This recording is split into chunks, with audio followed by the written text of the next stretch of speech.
ಎಲ್ರಿಗೂ ನಮಸ್ಕಾರ ಸ್ನೇಹಿತರೆ. Startup career academy Kannada YouTube ಚಾನಲ್ಗೆ ತಮಗೆಲ್ಲರಿಗೂ ಸ್ವಾಗತ. ಗೆಳೆಯರೆ, ಇವತ್ತಿನ ಒಂದು ವಿಡಿಯೋದಲ್ಲಿ ಇದೇ ಜುಲೈ 23 2024ರಂದು 2024-25ನೇ ವರ್ಷದ ಹಣಕಾಸು ವರ್ಷದ ಒಂದು ಬಜೆಟ್ ಏನಿದೆ ಅದಕ್ಕೆ ಸಂಬಂಧಪಟ್ಟಿರ್ತಕ್ಕಂಥ ಪ್ರಮುಖವಾಗಿರ್ತಕ್ಕಂಥ ಕೀ ಪಾಯಿಂಟ್ಸ್ ಏನಿದೆ ಅಂದ್ರೆ ಯಾವ್ಯಾವಕ್ಕೆ ಪ್ರಮುಖವಾಗಿರ್ತಕ್ಕಂಥ ಅನುದಾನವನ್ನು ನೀಡಲಾಗಿದೆ, ಯಾವ್ಯಾವ ಕ್ಷೇತ್ರಗಳಿಗೆ ಎಷ್ಟೆಷ್ಟು ಅನುದಾನವನ್ನು ನೀಡಲಾಗಿದೆ, ಹೋದ ವರ್ಷ ಮತ್ತೆ 2023ರ ಬಜೆಟ್ ಮತ್ತು 2024ರ ಬಜೆಟ್ಗೆ ಕಂಪೇರ್ ಮಾಡಿದ್ರೆ ಎಲ್ಲಿ ಜಾಸ್ತಿ ಒಂದು ಬಜೆಟ್ ಅನ್ನ ಅನುದಾನ ಮಾಡಲಾಗಿದೆ ಅದ್ರ ಬಗ್ಗೆ ಸಂಪೂರ್ಣ ಮಾಹಿತಿಯನ್ನ ಈ ಒಂದು ವಿಡಿಯೋದಲ್ಲಿ ತಿಳಿದುಕೊಳ್ಳೋಣ. ಅದಕ್ಕಿಂತ ಮುಂಚೆ ನೀವೇನು ನಮ್ಮ ಚಾನಲ್ ಅನ್ನ ಸಬ್ಸ್ಕ್ರೈಬ್ ಮಾಡ್ಕೊಂಡಿಲ್ಲ ಅಂದ್ರೆ ಈಗಲೇ ಸಬ್ಸ್ಕ್ರೈಬ್ ಮಾಡ್ಕೊಳ್ಳಿ. ಹಾಗೆ ಬೆಲ್ ನೋಟಿಫಿಕೇಶನ್ ಅನ್ನ ಆನ್ ಮಾಡ್ಕೊಂಡು ಬೆಲ್ ಐಕಾನ್ ಅನ್ನ ಕ್ಲಿಕ್ ಮಾಡಿ ಆಲ್ ನೋಟಿಫಿಕೇಶನ್ ಅನ್ನ ಆನ್ ಮಾಡ್ಕೊಳ್ಳಿ. ಇದು ಮುಂಬರುವಂತಹ ಎಲ್ಲ ಕಾಂಪಿಟೇಟಿವ್ ಎಕ್ಸಾಮ್ಸ್ಗೆ ತುಂಬಾನೇ ಇಂಪಾರ್ಟೆಂಟ್ ಆಗಿರತಕ್ಕಂಥ ಟಾಪಿಕ್ ಆಗಿರುತ್ತೆ. ಹಾಗಾಗಿ ವಿಡಿಯೋ ಪೂರ್ತಿಯಾಗಿ ನೋಡಿ. ಈ ಒಂದು PDF ಅನ್ನ ನಿಮ್ಗೆ ನಾವು ಟೆಲಿಗ್ರಾಮ್ ಚಾನಲ್ ನಲ್ಲಿ ನೀಡಿರ್ತೀವಿ. ನೀವು ಟೆಲಿಗ್ರಾಮ್ ಚಾನಲ್ಗೆ ಜಾಯ್ನ್ ಆಗಿ ಕೆಳಗಡೆ ಡಿಸ್ಕ್ರಿಪ್ಷನ್ ಬಾಕ್ಸ್ ನಲ್ಲಿ ಲಿಂಕ್ ಅನ್ನ ಕೊಟ್ಟಿರ್ತೀನಿ. ನೀವು ಟೆಲಿಗ್ರಾಮ್ ಚಾನಲ್ಗೆ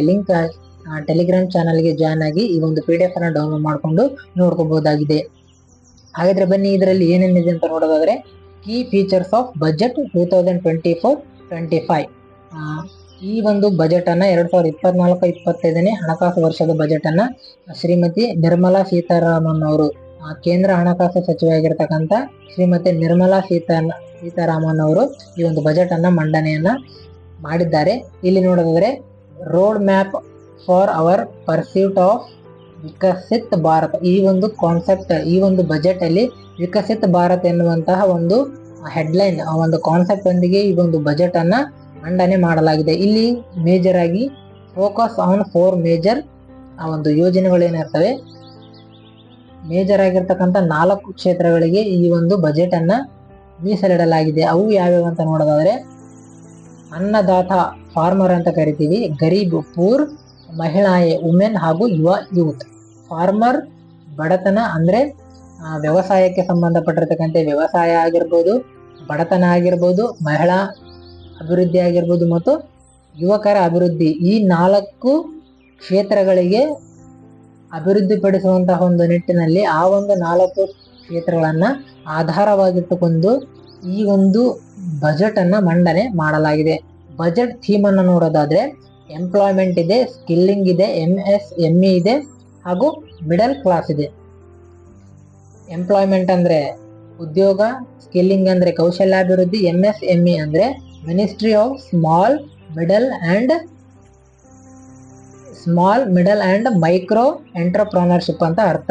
ಇಲ್ಲಿ ಮಿಡಲ್ ಕ್ಲಾಸ್ ಅಂದ್ರೆ ಮಧ್ಯಮ ವರ್ಗದ ಜನರೇನಿರ್ತಾರೆ ಅವರನ್ನ ಫೋಕಸ್ ಮಾಡಿ ಅವರ ಮೇಲೆ ಈ ಒಂದು ಬಜೆಟ್ ಅನ್ನ ಮಂಡನೆ ಮಾಡಲಾಗ್ತಾ ಇದೆ. ಇಲ್ಲಿ ನೋಡೋದಾದ್ರೆ, ಯಾವ್ಯಾವ ಕ್ಷೇತ್ರಗಳಿಗೆ ಎಷ್ಟೆಷ್ಟು ಹಣವನ್ನ ಮೀಸಲಿಡಲಾಗಿದೆ, ಈ ಒಂದು ಚಾರ್ಟ್ ಅನ್ನು ನೋಡಿದ್ರೆ ನಿಮ್ಗೆ ಸಂಪೂರ್ಣವಾಗಿ ಒಂದು ಬಜೆಟ್ ಬಗ್ಗೆ ಒಂದು ಪ್ರಿವ್ಯೂ ಏನಿದೆ ಅದು ಸಿಕ್ಬಿಡುತ್ತೆ. ಅಂದ್ರೆ ಯಾವ್ಯಾವ ಕ್ಷೇತ್ರಗಳಿಗೆ ಎಷ್ಟೆಷ್ಟು ಹಣವನ್ನ ನೀಡಲಾಗಿದೆ ಅನ್ನೋದು ನಿಮ್ಗೆ ಗೊತ್ತಾಗಿ ಬಿಡುತ್ತೆ.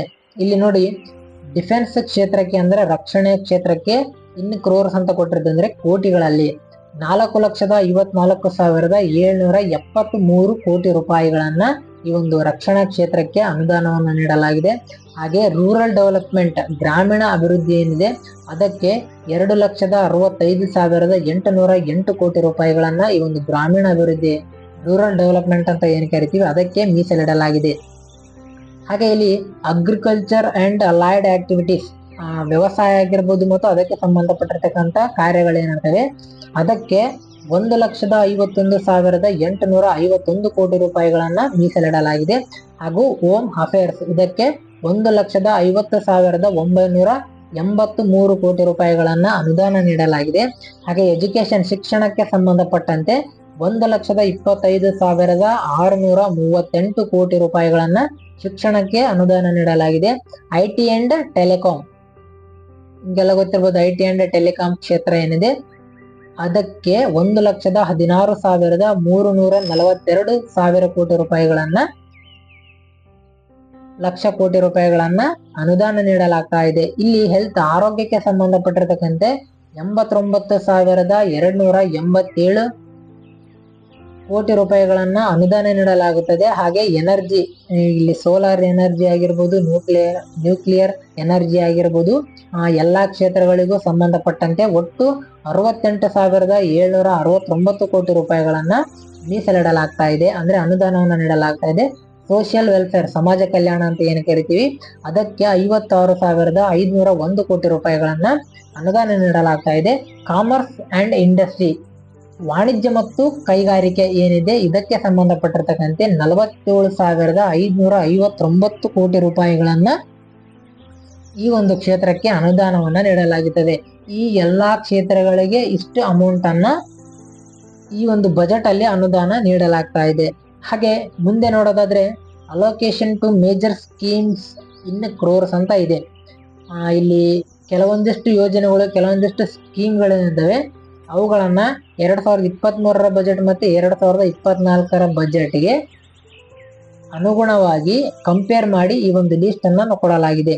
ಅದನ್ನ ಇಲ್ಲಿ ನೋಡ್ತಾ ಹೋದ್ರೆ ಇಲ್ಲಿ MG ನರೇಗಾ ಅಂತ ಕರಿತೀವಿ, ಮಹಾತ್ಮ ಗಾಂಧಿ ಗ್ರಾಮೀಣ ಉದ್ಯೋಗ ಖಾತರಿ ಯೋಜನೆ ಏನಿದೆ ಅದಕ್ಕೆ ಸಂಬಂಧಪಟ್ಟಿರ್ತಕ್ಕಂತೆ 2023-24ರ ಬಜೆಟ್ ನಲ್ಲಿ ಒಟ್ಟು 60,000 ಕೋಟಿ ರೂಪಾಯಿಗಳನ್ನ ಅನುದಾನ ನೀಡಲಾಗಿತ್ತು. ಆದ್ರೆ ಈ ಬಜೆಟ್ ಅಲ್ಲಿ 2024-25ನೇ ಬಜೆಟ್ ಅಲ್ಲಿ ಒಟ್ಟು 86,000 ಕೋಟಿ ರೂಪಾಯಿಗಳನ್ನ ಅನುದಾನ ನೀಡಲಾಗುತ್ತದೆ. ಅಂದ್ರೆ ಹೋದ ವರ್ಷಕ್ಕೂ ಈ ವರ್ಷಕ್ಕೂ ಒಟ್ಟು 26,000 ಕೋಟಿ ರೂಪಾಯಿಗಳು ಹೆಚ್ಚಿನದಾಗಿ ಅನುದಾನವನ್ನ ನೀಡಲಾಗ್ತಾ ಇದೆ. ಹಾಗೆ ರಿಸರ್ಚ್ ಅಂಡ್ ಡೆವಲಪ್ಮೆಂಟ್ ಪ್ರಾಜೆಕ್ಟ್ಸ್ ಅಂತ ಏನ್ ಕರಿತೀವಿ, ಅದಕ್ಕೆ 2023-24ರ ಒಂದು ಬಜೆಟ್ ಅಲ್ಲಿ 840 ಕೋಟಿ ರೂಪಾಯಿಗಳ ಅನುದಾನವನ್ನ ನೀಡಲಾಗಿತ್ತು. ಈಗ ಅಂದ್ರೆ 2024-25ನೇ ಹಣಕಾಸು ವರ್ಷದ ಬಜೆಟ್ ಅಲ್ಲಿ ಒಟ್ಟು 1200 ಕೋಟಿ ಅಂದ್ರೆ 1,200 ಕೋಟಿ ರೂಪಾಯಿಗಳನ್ನ ಅನುದಾನವಾಗಿ ನೀಡಲಾಗ್ತಾ ಇದೆ.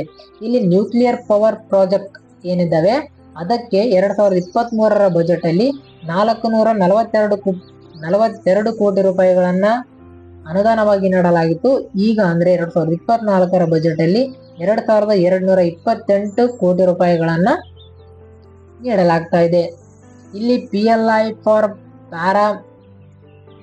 ಫಾರ್ಮಾಸ್ಯೂಟಿಕಲ್ ಇಂಡಸ್ಟ್ರಿ ಅಂತಿದೆ, ಅಂದ್ರೆ ವೈದ್ಯಕೀಯ ಕ್ಷೇತ್ರ ಏನಿದೆ ಅಲ್ಲಿ ಹೋದ ವರ್ಷ 1,200 ಕೋಟಿ ರೂಪಾಯಿಗಳನ್ನ ನೀಡಲಾಗಿತ್ತು.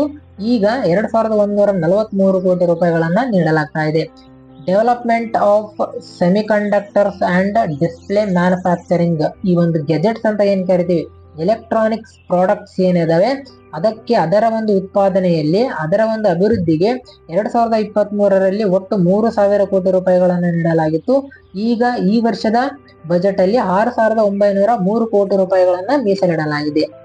ಇಲ್ಲಿ solar power plant, power grid ಏನಿದೆ ಅಂದ್ರೆ ಸೌರಶಕ್ತಿ ಉತ್ಪಾದನೆಯಲ್ಲಿ ಹೋದ ವರ್ಷ 2023ರ ಒಟ್ಟು 4,970 ಕೋಟಿ ರೂಪಾಯಿಗಳನ್ನ ಅಲ್ಲಿ ಅನುದಾನ ನೀಡಲಾಗಿತ್ತು. ಈಗ 2024-25ರಲ್ಲಿ ಒಟ್ಟು 10,000 ಕೋಟಿ ರೂಪಾಯಿಗಳನ್ನ ಅನುದಾನವಾಗಿ ನೀಡಲಾಗ್ತಾ ಇದೆ. ಡೈರೆಕ್ಟ್ ಬೆನಿಫಿಟ್ ಟ್ರಾನ್ಸ್ಫರ್ LPG ಏನಿದೆ, ನಿಮ್ಗೆ LPG ಗ್ಯಾಸ್ ಏನಿದೆ ಅದಕ್ಕೆ ಸಂಬಂಧಪಟ್ಟಿರ್ತಕ್ಕಂತೆ 2023ರಲ್ಲಿ 180 ಕೋಟಿ ರೂಪಾಯಿಗಳನ್ನ ಮೀಸಲಿಡಲಾಗಿತ್ತು. ಈ ವರ್ಷದಲ್ಲಿ 1,500 ಕೋಟಿಗೆ ಅದು ಹೆಚ್ಚಳ ಆಗಿದೆ.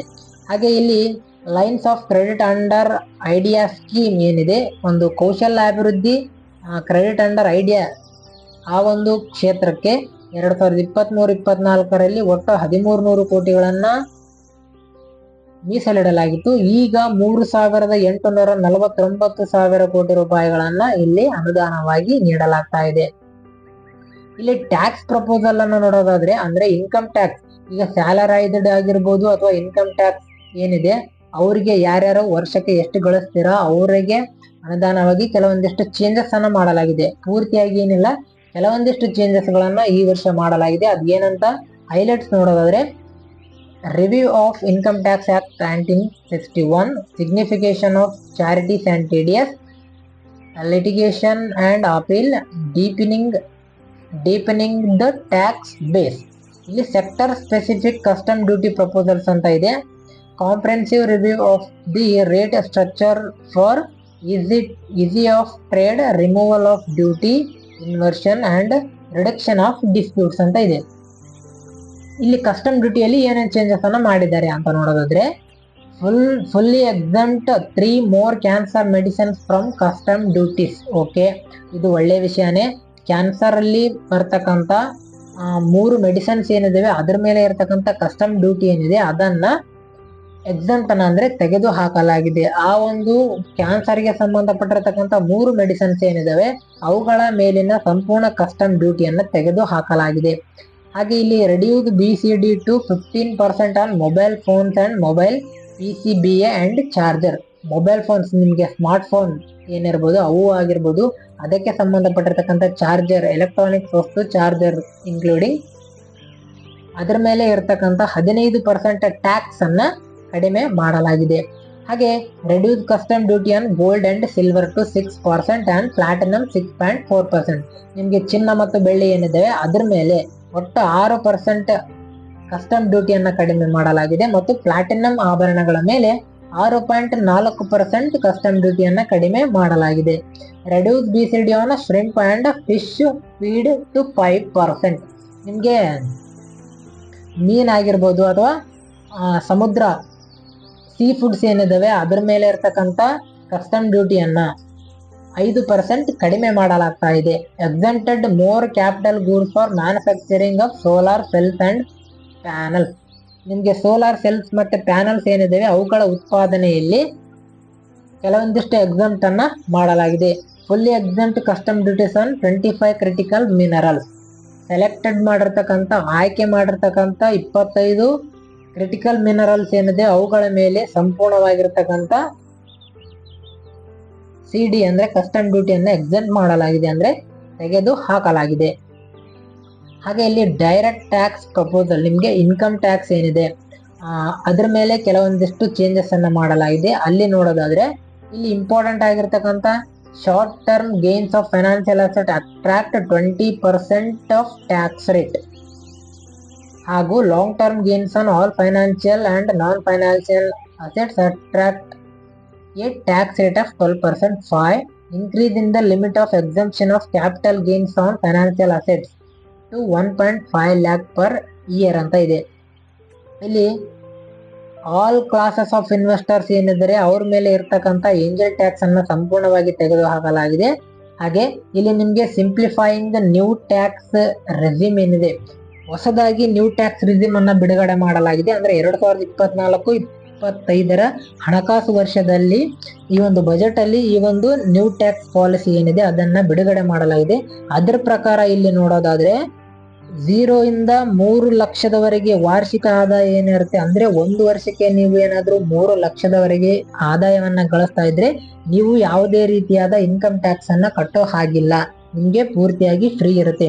ಹಾಗೆ 3 ಲಕ್ಷದಿಂದ 7 ಲಕ್ಷದವರೆಗೆ ಯಾರಾದ್ರೂ 3 ಲಕ್ಷದ ಅಥವಾ 3 ಲಕ್ಷದ 1 ರೂಪಾಯಿ ಇದ್ರೂ ಕೂಡ ನೀವು 5% ಅನ್ನ ಟ್ಯಾಕ್ಸ್ ಅನ್ನ ಕಟ್ಟಬೇಕಾಗುತ್ತೆ. 3 ರಿಂದ 7 ಲಕ್ಷದವರೆಗೆ ನಿಮ್ದು ವಾರ್ಷಿಕ ಆದಾಯ ಏನಾದ್ರು ಇದ್ರೆ ನೀವು 5% ಟ್ಯಾಕ್ಸ್ ಅನ್ನ ಕಟ್ಟಬೇಕಾಗುತ್ತೆ. ಹಾಗೆ 7 ರಿಂದ 10 ಲಕ್ಷದವರೆಗಿದ್ರೆ 10%, 10 ರಿಂದ 12 ಲಕ್ಷದವರೆಗಿದ್ರೆ 15%, ಹಾಗೆ 12 ರಿಂದ 15 ಲಕ್ಷದವರೆಗೆ ಏನಾದ್ರು ಇದ್ರೆ 20% ಆಗುತ್ತೆ. ಹಾಗೆ 15 ಲಕ್ಷ ಮತ್ತು 15 ಲಕ್ಷಕ್ಕಿಂತ ಮೇಲ್ಪಟ್ಟ ನಿಮ್ಮ ವಾರ್ಷಿಕ ಆದಾಯ ಏನಾದ್ರು ಬರ್ತಾ ಇದ್ರೆ ನೀವು 30% ಟ್ಯಾಕ್ಸ್ ಅನ್ನ ಕಟ್ಟಬೇಕಾಗುತ್ತೆ. Standard deduction for salaried employees increased from 50 to 75,000 rupees. ನಿಮಗೆ ಸ್ಟ್ಯಾಂಡರ್ಡ್ ಡಿಡಕ್ಷನ್ ಏನಿದೆ, ಈ ಸ್ಯಾಲರೈಡ್ ಪೀಪಲ್ ಏನಿರ್ತಾರೆ ಅವರಿಗೆ ಸ್ಟ್ಯಾಂಡರ್ಡ್ ಡಿಡಕ್ಷನ್ ಏನಿದೆ ಅದು 50,000 ಏನಿತ್ತು ಅದನ್ನ ಈಗ 75,000ಕ್ಕೆ ಏರಿಕೆ ಮಾಡಲಾಗಿದೆ. ಹಾಗೆ ನಿಮಗೆ ಫ್ಯಾಮಿಲಿ ಪೆನ್ಷನ್ ಏನಿದೆ ಅದನ್ನ 15 ರಿಂದ 25,000ದವರೆಗೆ ಇನ್ಕ್ರೀಸ್ ಮಾಡಲಾಗಿದೆ, ಅದನ್ನ ಜಾಸ್ತಿ ಮಾಡಲಾಗಿದೆ. ಇದಿಷ್ಟು ಮೇನ್ ಆಗಿರ್ತಕ್ಕಂಥ ಒಂದು ಕೀ ಫೀಚರ್ಸ್ ಆಫ್ ಬಜೆಟ್ 2024-25ನೇ ಸಾಲಿನ ಒಂದು ವಾರ್ಷಿಕ ಹಣಕಾಸು ವರ್ಷದ ಯೂನಿಯನ್ ಬಜೆಟ್ ಏನಿದೆ ಅದರ ಕೆಲವೊಂದಿಷ್ಟು ಪ್ರಮುಖ ಮುಖ್ಯಾಂಶಗಳು. ಈ ಒಂದು ವಿಡಿಯೋನ ನೋಡಿದ್ರೆ ನಿಮ್ಗೆ ಪೂರ್ತಿಯಾಗಿ ಐಡಿಯಾ ಬರುತ್ತೆ. ಅಂದ್ರೆ ಈ ಕ್ಷೇತ್ರಗಳಿಗೆ ಎಷ್ಟಿಷ್ಟು ಅನುದಾನವನ್ನು ನೀಡಲಾಗಿದೆ ಅಂತೇಳಿ ನಿಮ್ಗೆ ಐಡಿಯಾ ಬರುತ್ತೆ. ಇದು ಮುಂಬರುವಂತಹ ಎಲ್ಲ ಎಕ್ಸಾಮ್ಗಳಿಗೆ ಇಂಪಾರ್ಟೆಂಟ್ ಆಗಿರುತ್ತೆ. ನಿಮ್ಗೆ ಪ್ರಬಂಧದಲ್ಲಿ KS ಬರಿಬೇಕಾದ್ರೆ ನಿಮ್ಗೆ ಪ್ರಬಂಧದಲ್ಲಿ ಈ ಒಂದು ಟಾಪಿಕ್ ಅನ್ನ ಕೇಳುವಂತಹ ಚಾನ್ಸಸ್ ಇರುತ್ತೆ. ಹಾಗಾಗಿ ಇದ್ರ ಬಗ್ಗೆ ನಿಮ್ಗೆ ಸಂಪೂರ್ಣ ಮಾಹಿತಿ ಬೇಕಾದ್ರೆ ಈ ಒಂದು PDF ಅನ್ನ ನೀವು ಡೌನ್ಲೋಡ್ ಮಾಡಿಕೊಂಡು ಅದರಲ್ಲಿ ನೀವು ಕೀ ಪಾಯಿಂಟ್ಸ್ ಅನ್ನ ಮಾಡ್ಕೋಬಹುದಾಗಿದೆ. ಈ ಒಂದು ನೀವು PDF ಅನ್ನ ಅಫಿಷಿಯಲ್ ವೆಬ್ಸೈಟ್ budget.in ಹೋಗಿ ಡೌನ್ಲೋಡ್ ಮಾಡ್ಕೋಬಹುದು. ಇಲ್ಲ ಅಂತಂದ್ರೆ ನೀವು ನಮ್ಮ ಅಫಿಷಿಯಲ್ ಟೆಲಿಗ್ರಾಮ್ ಚಾನಲ್ ಏನಿದೆ ಅದಕ್ಕೆ ನೀವು ಜಾಯಿನ್ ಆದ್ರೆ ಅಲ್ಲಿ ನಿಮ್ಗೆ ಈ ಒಂದು PDF ಸಿಗುತ್ತೆ. ಅಲ್ಲಿ ಡೌನ್ಲೋಡ್ ಮಾಡ್ಕೊಂಡು ನೀವು ಇದನ್ನ ನೋಡ್ಕೋಬಹುದಾಗಿದೆ. ನಮ್ಮ ಟೆಲಿಗ್ರಾಮ್ ಚಾನಲ್ ನ ಲಿಂಕ್ ಅನ್ನ ನಿಮ್ಗೆ ಕೆಳಗಡೆ ಡಿಸ್ಕ್ರಿಪ್ಷನ್ ಬಾಕ್ಸ್ ನಲ್ಲಿ ನೀಡಿರ್ತೀನಿ. ಹೋಗಿ ಸರ್ಚ್ ಮಾಡಿ ಜಾಯಿನ್ ಆಗಿ ಮತ್ತೆ ಆ ಒಂದು PDF ಅನ್ನ ಎಲ್ಲ ಓದ್ಕೊಳ್ಳಿ. ಮುಂಬರುವಂತ ಎಲ್ಲ ಎಕ್ಸಾಮ್ಸ್ ಗಳಿಗೆ ನಿಮ್ಗೆ ಆಲ್ ದ ಬೆಸ್ಟ್. ಚೆನ್ನಾಗಿ ಓದಿ.